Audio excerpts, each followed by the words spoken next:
Vamos para a palavra, 2 Coríntios capítulo 12. 2 Coríntios capítulo 12, do versículo 1 até o versículo 10. Todos acharam? Eu quero que você preste bastante atenção. Talvez esse texto fale com você. Tá bom? Se é necessário que me glorie, ainda que não convém, passarei as visões e as revelações do Senhor. Conheço um homem em Cristo que, há 14 anos, foi arrebatado até o terceiro céu. Se no corpo ou fora do corpo, não sei, Deus o sabe.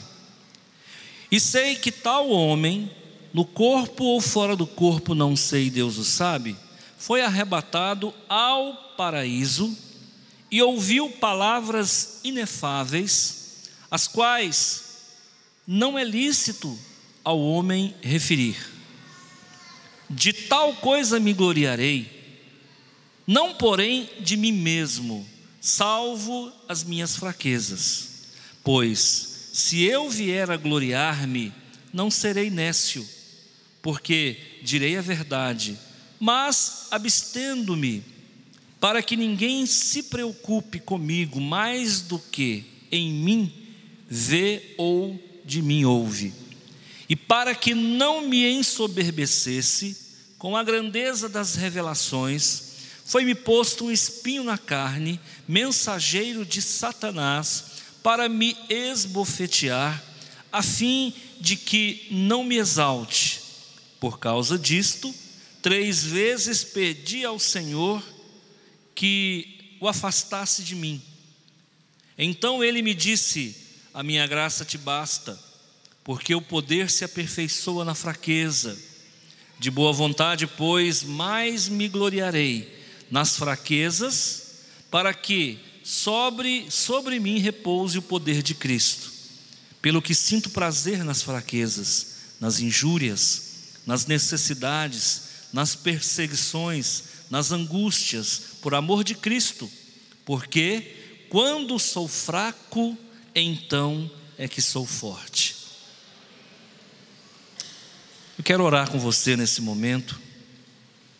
Senhor meu Deus, em nome de Jesus, nesse momento tão importante para todos nós, um domingo tão abençoado, um domingo que já vai alto, primeiro dia da semana, e nós começamos aqui na casa do Senhor, logo às 8 horas da manhã, e até agora estamos aqui, prontos para te agradecer, prontos para bendizer o teu nome. Sim, Senhor, fica com esta igreja, fica conosco, não vá embora, permaneça no nosso coração, nos livra, Senhor, dos perigos, de todos os laços, afasta todo o espírito de morte e nos concede a vitória pelo poder do nome de Jesus, amém. Deus seja louvado. Eu vou falar sobre a vida cristã, e experiências como essa devem ser relatadas mesmo. A segunda carta aos Coríntios, quem escreveu? Paulo. Em que ano essa carta se deu?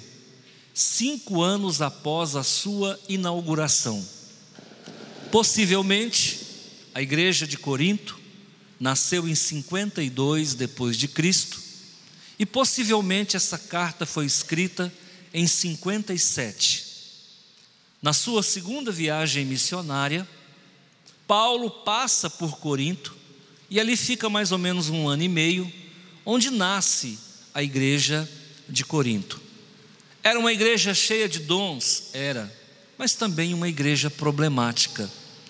O apóstolo Paulo aqui usa essa carta primeiramente para convalidar o seu apostolado.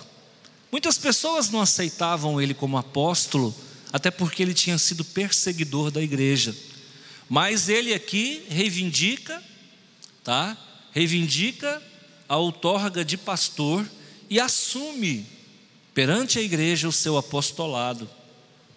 E ele ficou tão à vontade que ele faz uso dessa carta justamente para contar uma experiência sobrenatural. Aqui, na revelação de Paulo, algumas coisas a gente descobre. Primeiro, que existem quantos céus? 3. Pelo menos isso ficou muito claro, que aqui existem 3 céus. Pode ser que exista mais? Pode, mas ele fala de 3. Primeira coisa que a gente aprende. Segundo, ele não deixa claro se ele foi a esse terceiro céu no corpo ou fora do corpo. Eu acho que Paulo foi muito cuidadoso nas colocações, e eu me aventuro a dizer que ele foi fora do corpo. Mas a experiência que o apóstolo teve foi tão real que, para torná-la mais real ainda, ele deixa a dúvida. Eu não sei se no corpo ou fora do corpo, mas eu me aventuro a dizer que essas experiências sobrenaturais, normalmente elas se dão fora do corpo. Mas acontece que a Bíblia, ela não explora muito essas questões espirituais. Você pode observar que a Bíblia não entra muito nesses detalhes de sobrenatural. Mas Paulo aqui fala de uma experiência, e ele dá nome a essa experiência. Qual foi o nome? Arrebatamento. Então nós entendemos que o arrebatamento é o espírito fora do corpo, sendo levado para um lugar muito distante, uma dimensão que não é a nossa, que aqui ele nomina de terceiro céu.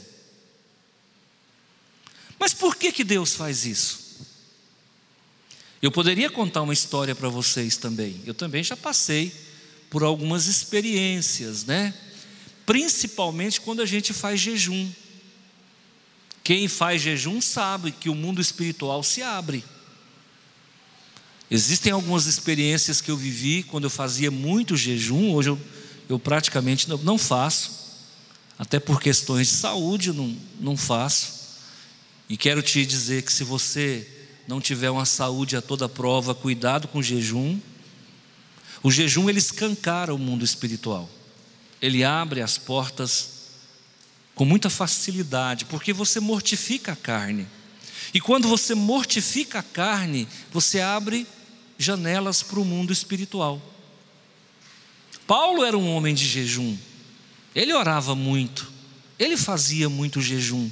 Então é possível que realmente que ele tenha vivido isso aqui, tanto é que está registrado.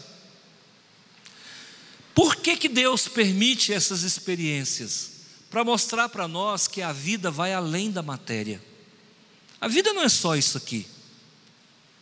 Aí nem faz sentido você viver aqui 50, 80 anos e depois acabar tudo. Então para que viver?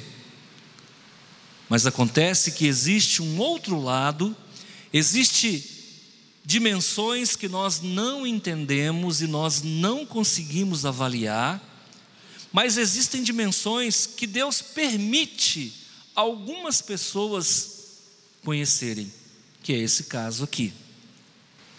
Eu quero contar pelo menos uma experiência, se der tempo eu conto 2. Certa feita, eu estava num jejum de Daniel. Quem já fez jejum de Daniel aqui? Levanta a mão. Bom, o jejum de Daniel é o jejum mais detalhado que nós temos na Bíblia. Como é que funciona? São 21 dias. O que se abstém? No jejum de Daniel, se abstém de proteínas, de bebida forte, de glicídios, de carboidratos. A gente se abstém disso.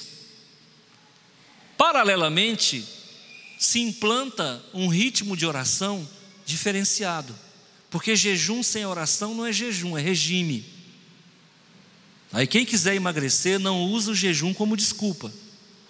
Jejum é jejum, regime para emagrecer é outra coisa.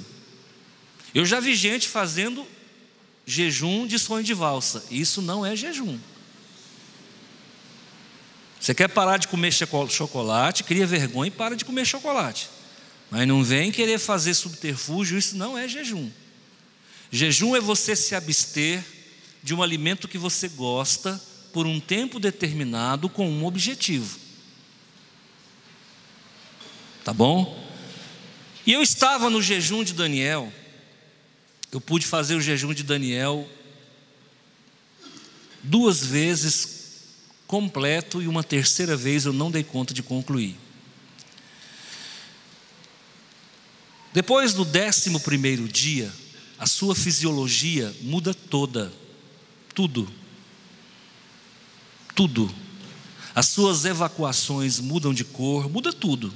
O seu hálito muda, o seu cheiro muda. E você começa a ter algumas experiências, dependendo da abertura que você tiver para o mundo espiritual. Quanto mais abertura você tiver, maiores são as experiências que você vai enfrentar. Não faça jejum, por exemplo, sem comunicar com o seu ministério de intercessão. Não faça jejum sem uma cobertura espiritual, porque é um terreno perigoso que você não domina. O mundo espiritual é um terreno que você não domina. E eu me lembro, nesse jejum, que uma experiência marcou a minha vida. Eu fui conduzido por uma força, em espírito, né? Eu fui conduzido por uma força a uma sala fechada, uma sala grande. E nessa sala tinha uma mesa, não redonda, mas ovalada. Uma sala que a gente chama de sala, tinha uma mesa elíptica, ovalada. E ao redor dessa mesa, demônios estavam sentados, figuras malignas. E no meio desta sala, no centro dessa mesa, sentado, estava um chefão. E ele batia na mesa. Mas eu entrei na sala e ele não me viu, porque eu estava acompanhado por alguém que eu não conseguia ver também. Alguém me transportou numa velocidade que eu não sei precisar, mas uma velocidade fora da razão humana. E eu fui levado em espírito para essa sala. Quando eu cheguei na sala, eu fiquei num canto, mas eu vi que tinha alguém do lado, atrás de mim, e na minha frente estava uma mesa rodeada de demônios. Mas não eram demôniozinhos de encruzilhada, não. Eram demônios chefes, poderosos. E um deles, que estava no centro da mesa, batia na mesa e falava assim: nós vamos destruir essa cidade. Essa cidade não vai parar em pé. E ele dava ordens enquanto batia na mesa, mas ele não falou o nome da cidade. Só que quem estava ao meu lado dizia: é Rio Verde. Ele está falando de Rio Verde. E ali eu fui tirado daquela sala e voltei novamente para onde eu estava. Por que Deus permite experiências como essa? Para mostrar que a nossa luta não é contra a carne, mas a nossa luta é contra os principados e as potestades. Existem demônios que querem destruir Rio Verde. Existem demônios que querem destruir as finanças de Rio Verde, que querem destruir as famílias de Rio Verde. Existem demônios que odeiam esta cidade. E assim eu acredito que cada cidade tem um principado que se levanta contra ela. Certa feita eu ouvi que Mineiros é a capital do suicídio. Quem já ouviu falar isso? Que lá tem uma onda de suicídio fora do normal. Mas nunca apareceu um pastor, alguém que entende um pouco de libertação, para estudar o que acontece em Mineiros. Outras cidades são fortes na prostituição. A cidade de São Francisco, nos Estados Unidos, é a capital do homossexualismo. Por que há tanto homossexualismo em São Francisco? Existem legiões que operam no mundo espiritual, na mente de algumas pessoas. Rio Verde não é diferente. E Deus me permitiu ter essa experiência. Para quê? Para estar trazendo para vocês hoje essa experiência. Eu teria outras para falar, mas o tempo não vai me permitir. Eu vou me deter somente nessa. Pastor, eu não acredito no que o senhor fala. Bom, e é por isso que a Bíblia fala que o justo vive pela fé. Você acredita naquilo que você quiser. Uma coisa é certa, eu vivi. Tanto é que estou falando. Agora, por que Deus permitiu então? Deus queria que nós soubéssemos disso. Agora, para que Paulo não se engrandecesse, após essa experiência, o Senhor permite um espinho na carne dele. E todo mundo quer saber que espinho é esse. No meu tempo de faculdade de teologia, e aluno de teologia, normalmente o povo não gosta, porque fica fantasiando. Aí a gente reunia para discutir. Aí um falava assim: será que o Paulo era homossexual? Ou será que o Paulo tinha uma úlcera? Ou será que o Paulo, o que ele tinha? Ele era cego? Meio cego? Ou o que o Paulo tinha? Será que o Paulo ele tinha uma paixão recolhida? Coisa de seminarista que não tem o que fazer. A Bíblia não fala, a gente não sabe. Aqui ele fala, olha, mensageiro de Satanás, que Deus permitiu para me esbofetear. Parece que é um demônio. Ele não é claro. E isso vai contra a teologia de muita gente. Porque muitas pessoas não acreditam e não aceitam que um crente nascido de novo possa ser esbofeteado por um demônio. Então eu vou deixar você com a sua teologia. Mas aqui está falando que ele era esbofeteado. Um outro versículo que fica muito evidente aqui, um princípio, tá? O versículo 8. Por causa disto, 3 vezes, quantas vezes? Quantas? Pedi ao Senhor que o afastasse de mim. Artigo definido o. Normalmente é usado para pessoa. Parece que é um demônio. Por causa disto, 3 vezes pedi ao Senhor que o afastasse de mim. Quem? O mensageiro de Satanás. Quem? O espinho na carne. Então ele me disse: a minha graça te basta. Uma das frases mais conhecidas de Jeová. A minha graça te basta. Quantas vezes Deus disse não para Paulo? 3 vezes. Só em um problema, Deus disse 3 vezes para Paulo: não, não e não. Então aprenda uma coisa: haverá respostas de Deus para a tua vida que será não.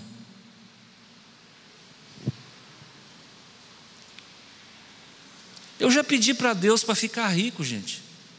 Você nunca pediu, não? Você não pediu, pede, que o não já é seu. Eu pedi, antes de começar o meu ministério, eu pedi a Deus para ser rico. Eu ainda conversava isso com a minha esposa hoje. Deus não falou para mim, a minha graça te basta. Ele falou algo pior. Ele disse para você, eu tenho trabalho, vai trabalhar, rapaz. Ainda hoje a minha esposa, eu falei, Preta, a gente estava preparando para vir para cá. Você sabia que eu já pedi para ficar rico? Ela falou assim, eu sei até o que Deus falou para você. Vai trabalhar. Mas não custa pedir, ué. E aí, Deus disse não para Paulo 3 vezes. Isso aqui é um não um pouquinho diferente, né? Significa assim, ó, eu não vou tirar esse demônio. Eu não vou tirar esse demônio. Se for um demônio, suponhamos que seja. A minha graça te basta. Põe uma coisa no seu coração: a graça de Deus é suficiente, é tudo que você precisa. O que a graça significa? Salvação. O que a graça significa? Amor de Deus. O que a graça significa? Deus te exalta no mundo espiritual. O que a gente passa aqui na terra é nada comparado ao que Ele tem para nós. E o que Ele tem para nós é graça, é favor imerecido. E a graça aqui não é uma graça comum, não, é uma graça especial, é a graça salvadora do Senhor Jesus. Quando eu era menino, eu tentei ser algumas coisas na vida. Tentei ser jogador de futebol. Lá no bairro que eu morava, na cidade satélite que eu morava, Núcleo Bandeirante, quem conhece? Eu morei lá na Cidade Livre. Eu era menino. E lá tinha um clube chamado Grêmio Esportivo Brasiliense. Como eu tinha a ação do clube, minha mãe tinha, eu ia para lá e eu ficava vendo o time infanto jogar. E eu coloquei na minha cabeça que eu ia ser igual o Pelé. Sonhar pode ou não pode? Pode. E aí, irmãos, procurei o técnico do infanto juvenil, seu Caxias. Seu Caxias, eu quero fazer parte desse time. Ele disse para mim assim, vem preparado, domingo que vem eu te escalo. E eu fui, chuteira nova, jogador ruim é assim, mas chuteira nova, meião novo, camisa nova, bola nova, tudo novo. Que posição que você joga, meu filho? Centroavante. Hoje eu acho que nem tem isso mais, né? Centroavante. Acabou o jogo, esperando um elogio, ele disse, e aí, você só joga de centroavante? Eu falei, não, eu jogo de ponta direita também. Então domingo que vem você vem preparado que você vai jogar na ponta direita. Eu falei, nossa, abafei demais. O homem já quer ver quais são as outras habilidades que eu tenho. Domingo seguinte, voltei de manhã, fui para a ponta direita. Terminou o treino. Ele falou, e aí, seu Caxias? Você joga só de ponta direita e centroavante? Eu falei, lateral direito também. Domingo que vem você vem preparado, você vai jogar de lateral direito. E por infelicidade, irmão, nesse dia eu caí sozinho. Eu estava correndo no meio do campo, tropecei e caí. Eu falei, nossa, o que será isso? Me chamou e disse para mim, vem cá, meu filho. Você além de bola, você faz mais alguma coisa? Eu falei, eu toco violão. Ele falou, então, fica tranquilo, a gente vai montar um conjunto aqui. E você está escalado para tocar o violão. E eu fui para a casa dos mais felizes do mundo. Falei, nossa, rapaz do céu, vai montar um conjunto aí, eu vou tocar. Lá na frente que a minha ficha caiu. Falei, o cara está me descartando, moço. O cara está me tirando. Nunca mais voltei, até perdi a carteirinha do clube de tanta vergonha que eu fiquei. Mas a gente, irmãos, a gente às vezes tem vontade de algumas coisas e Deus vai dizer não. Deus vai dizer não para você, porque Deus não me queria talvez no gramado, Deus me queria num púlpito pregando a palavra. Muitas vezes Deus não vai permitir que você fique rico, porque se você ficar rico, você esquece dele. Quem conhece um cantor chamado Julio Iglesias? Levanta a mão. O pessoal da antiga aí conhece. Um dia perguntaram para Julio Iglesias, no tempo que ele era o bambambam: você crê em Deus? Às vezes sim, às vezes não. Ele tem até uma música, né? Às vezes sim, às vezes não. Aí perguntaram para o Neymar: você é crente? Ele disse: quando dá para ser crente, eu sou. Dinheiro nos afasta de Deus. Esse é o grande problema. Quando a gente tem muito dinheiro no bolso, a gente tem pouco de Deus no coração, infelizmente. Então muitas coisas que você vai pedir para o Pai, Ele não vai te dar. Ele vai dizer não para você 1, 2, 3, por quê? A minha graça te basta. Quem é salvo aqui em Cristo Jesus, levante a mão. Fala a verdade, o que falta para você? Nada, falta nada, irmãos. Você acorda de manhã, o pão está na mesa, com dinheiro ou sem dinheiro. Você vai almoçar, o almoço está na mesa, com dinheiro ou sem dinheiro. Você resolve passar uma noite acordado, você tem saúde, com dinheiro ou sem dinheiro. E para viver a gente precisa de muito pouco, mas a gente quer mais, quer mais. Minha graça te basta, minha graça te basta, minha graça te basta e minha graça te basta. Por isso que Jesus nasceu num lar paupérrimo. Por isso que Jesus escolheu a profissão mais humilde, carpinteiro. Jesus não era marceneiro, não. Jesus era carpinteiro. Essa profissão nem existe mais.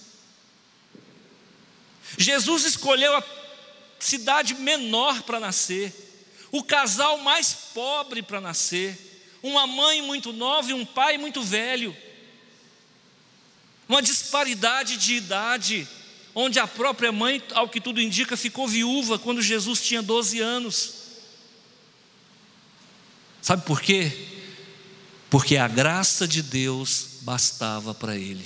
E a nossa alegria é porque a salvação é tudo que a gente precisa e essa Deus já nos deu. Amém? E aí ele fala assim: a minha graça te basta, porque o poder de Deus se aperfeiçoa na sua fraqueza. Quem é que é tentado aqui? Levante a mão. Seja qual for a tentação.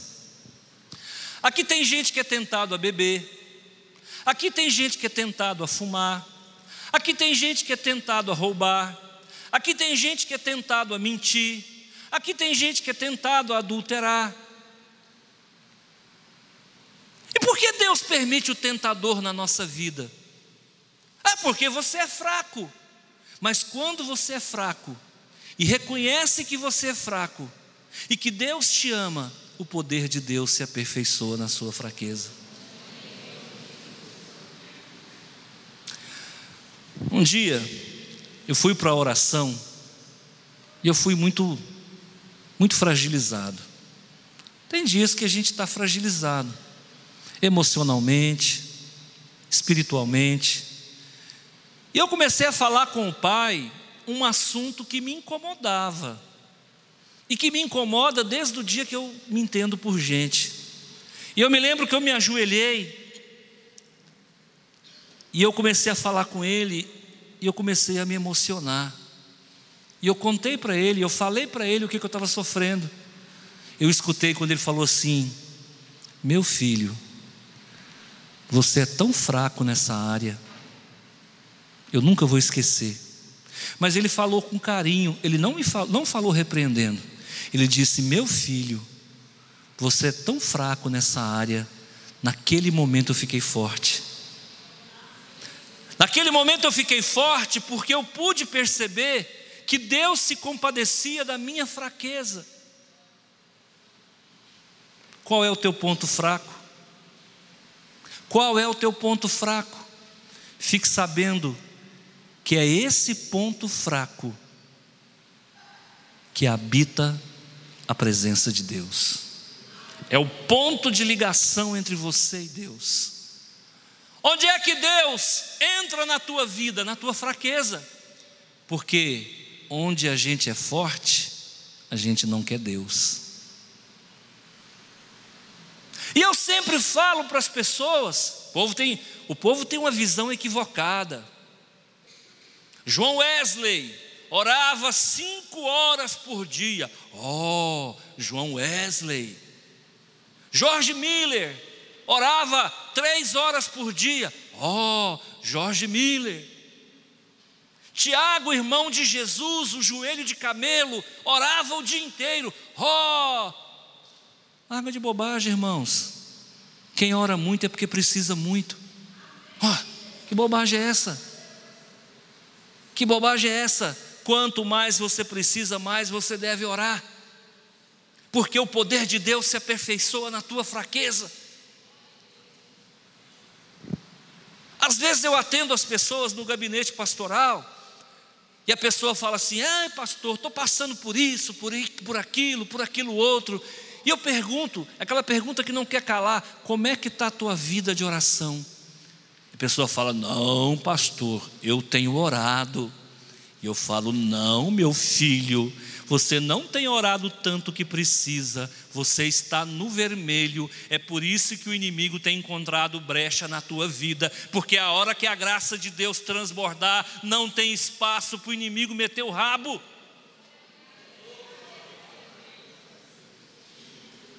Você acha que eu não sei quando eu estou orando pouco? Eu sei. Eu fico irritado com facilidade, eu começo a guardar mágoa das pessoas, eu começo a ficar crítico, eu começo a ficar intolerante. Quando falta Deus, sobra pecado. Quando falta Deus, sobra eu. E Deus só vai habitar em você na sua fraqueza. Naquilo que você tem de mais, Deus não participa. Qual é a tua fraqueza? Coloca isso diante do Senhor, que você vai ver que Deus planifica na tua vida. Olha outra: a minha graça te basta, porque o poder se aperfeiçoa na fraqueza.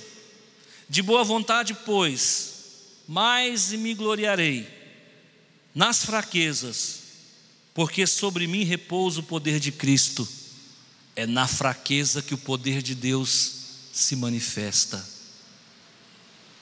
Qual foi os momentos mais edificantes da vida do apóstolo Pedro? Quais foram os momentos mais edificantes da vida de São Pedro? Vamos lá. Foi quando ele descobriu que ele era fraco. Quando que ele descobriu que ele era fraco? Antes que o galo cante, me negarás 3 vezes. Ele negou uma, ele estava forte. Ele negou 2, ele estava forte. Na 3ª vez, a ficha caiu e ele descobriu que ele era fraco. O dia que você descobrir que você é fraco, você se torna forte. E aí Jesus chega para Pedro de novo, outra lapada. Pedro, tu me amas. Olha o Pedrão. Sim, Senhor, eu te amo. Pedro, tu me amas. Sim, Senhor, eu te amo. Pedro, tu me amas. Ah, Jesus, você sabe tudo, para que você pergunta? Não amo nada, eu sou fraco. Ficou forte de novo. Está entendendo, irmãos? Porque quando Pedro era forte, só fez bobagem. Arreda de mim, Satanás. Quando Pedro era forte, só fez bobagem, cortou a orelha do soldado. Jesus teve que ir lá pegar a orelha e colar de novo. quando Pedro era forte, quando você for forte, você só faz bobagem. Vá para os embates da vida, sabendo que toda a honra e toda a glória de cada vitória é do Senhor. Vai fazer o vestibular, vai sabendo que quem vai te inspirar para você marcar o X correto é Deus. Vai para uma faculdade qualquer, sabendo que quando você concluí-la, você vai usar para servir a Deus. Vai para um casamento, sabendo que a pessoa com quem você vai se casar é um presente de Deus para a tua vida. Seja fraco o tempo todo, e aí sim você é forte. Agora, o que mais me assusta no versículo 10, pelo que sinto prazer nas fraquezas. O apóstolo Paulo sentia prazer na fraqueza, sentia prazer na injúria, sentia prazer na necessidade, sentia prazer na perseguição, sentia prazer na angústia. Esse cara é masoquista. O mundo classifica dessa forma. A Bíblia classifica como alguém que reconhece o amor de Deus. Quando Ananias foi chamado para ir à pousada, pregar para o apóstolo Paulo, ele disse: Senhor, eu não vou não. Esse cara aí até dias atrás estava perseguindo e matando os cristãos. O que o Espírito Santo falou para ele? Vai, porque para mim ele é um vaso, para mim ele é um instrumento, e eu vou mostrar para ele o quanto importa sofrer pelo meu nome.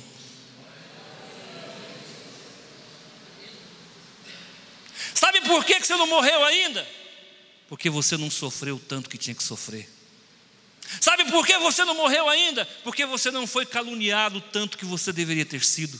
Sabe por que você não morreu ainda? Porque você não passou a necessidade que deveria passar ainda.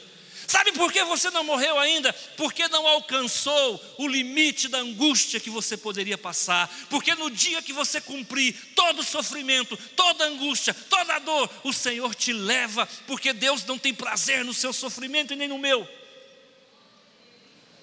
Você tem um tempo para cumprir. Aliás, você tem uma medida certa para sofrer. No dia que você alcançar a medida, Deus te recolhe. E o povo fica chorando, e a gente não quer morrer. Oh Senhor, eu não quero morrer. Meu filho, você já pagou o preço, vem embora, porque a morte dos seus santos muito agrada a Deus. Tenho prazer na fraqueza. Então você é fraco, tenha prazer, reconheça, saiba quem tu és, saiba quem é o Deus que você serve. Alguém aqui não foi injuriado ainda? Eu nessa igreja já sofri 4 calúnias. 4. Eu conversava isso essa semana. Hoje eu conversei com um pastor amigo meu. Em 14 anos já passei por 4 calúnias, que se eu te falar você vai ficar revoltado. 4 calúnias pesadas. Aí o pastor amigo meu falou: pastor, enquanto as pessoas estiverem falando aquilo que a gente não deve, não pega. Aí ele falou assim: pastor, já caluniaram o senhor, que o senhor é homossexual? Eu falei: não, irmão, essa não. Ele falou: pois é, a mim já caluniaram, até que eu sou homossexual. Eu falei: graças a Deus, essa não. Quem nunca foi injuriado aqui? Fala para mim, por que você está sofrendo? Por que você está sofrendo? Tem gente juntando brasa na cabeça. Cuidado. Se alguém te injuriar, não revida, cala a boca. Há um tempo atrás, O Senhor me mostrou uma perseguição. Não vou poder dar detalhes, eu estou vivendo ela. Não de dentro, mas de fora para dentro. E o Senhor falou para mim: filho, cala a boca. Por que Deus mandou calar a boca? Porque eu sou linguarudo, irmão. Eu quero falar, eu quero brigar. Ele disse: cala a boca, porque a tua defesa quem faz sou eu. E quando ele fala, o chão treme mesmo. Porque quando eu queria comprar um lote para essa igreja, que a igreja não tinha nada, só dívida, saiu da dívida, mas não tinha lote. E eu sonhava em ter um prédio próprio. Agora ele deu 2. Mas quando eu estava tentando comprar esse lote e vislumbrei a possibilidade de comprar, eu fiquei tentando ajudar Deus. Ligava para o corretor e ficava assediando o corretor. E quando foi um dia, numa quinta-feira, era 5 horas da tarde, eu orava 5 horas da tarde naquela época, o pai das luzes falou para mim: por que você está preocupado com o lote? Sou eu que vou te dar o lote. Por que você está preocupado? Eu é que vou resolver teu problema. Meu Deus, é só chilape, chilape, chilape, eu não canso de apanhar. Parece que com Deus é uma surra por dia. Que maravilha, irmãos. Estão te caluniando. Glória a Deus. É sinal que você está dando fruto. E vou dizer mais. Eu pensava esses dias, eu nunca tive tantos inimigos na minha vida. Nem no tempo de política. Eu nunca tive tanto inimigo. Agora pasmem, aqueles que se declaram meus inimigos, infelizmente, não é por algo de errado que eu fiz, e nem por uma bandeira que eu levanto, é simplesmente porque Deus exalta. E Davi falou: Senhor, como tem crescido o número dos meus inimigos. O sucesso de um homem se mede pelo número de inimigos também.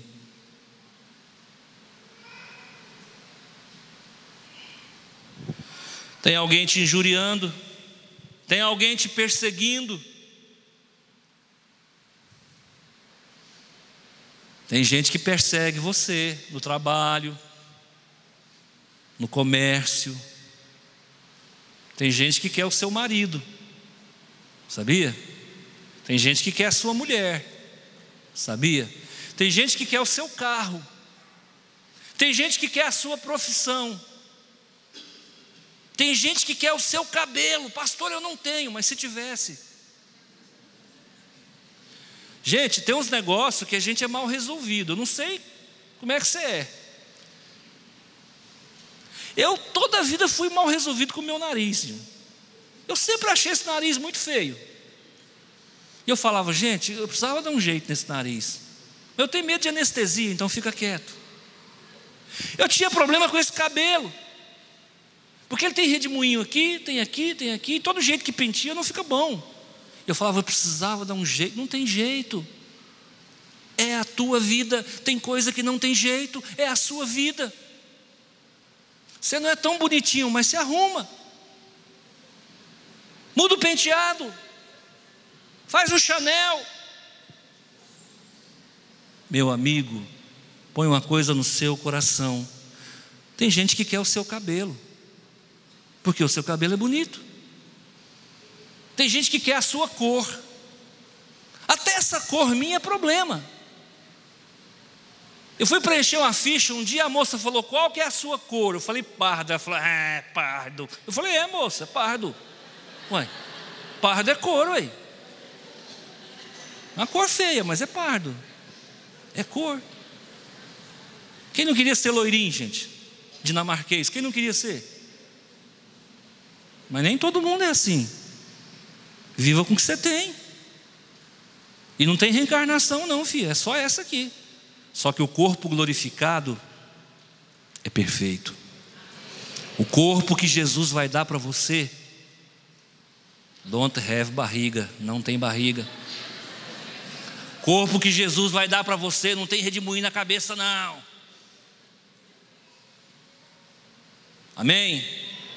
Seja qual for a perseguição que você passa, seja qual for a luta que você passa, dê glória a Deus. Tenha prazer no sofrimento. Vai melhorar, dias melhores virão. Paulo deixa esse ensinamento para nós aqui. A graça de Deus é suficiente. O poder de Deus se aperfeiçoa na sua fraqueza. E mesmo na adversidade, você pode ter prazer. Amém? Deus abençoe sua vida e que você possa receber essa palavra no seu coração. Eu não sei qual é a tua luta, eu não sei qual é o teu espinho na carne. Você deve ter um espinho na carne, porque a palavra de Deus diz: no mundo passareis por aflição, tende bom ânimo, eu venci o mundo. A vitória que vence o mundo é a nossa fé. Se você tem fé, há vitória para você. É o direito de espernear. É o direito de espernear. Então, vamos lutar, vamos crer que o Senhor é contigo, e agindo Deus, quem impedirá? Quero que você feche os seus olhos, eu quero orar com você.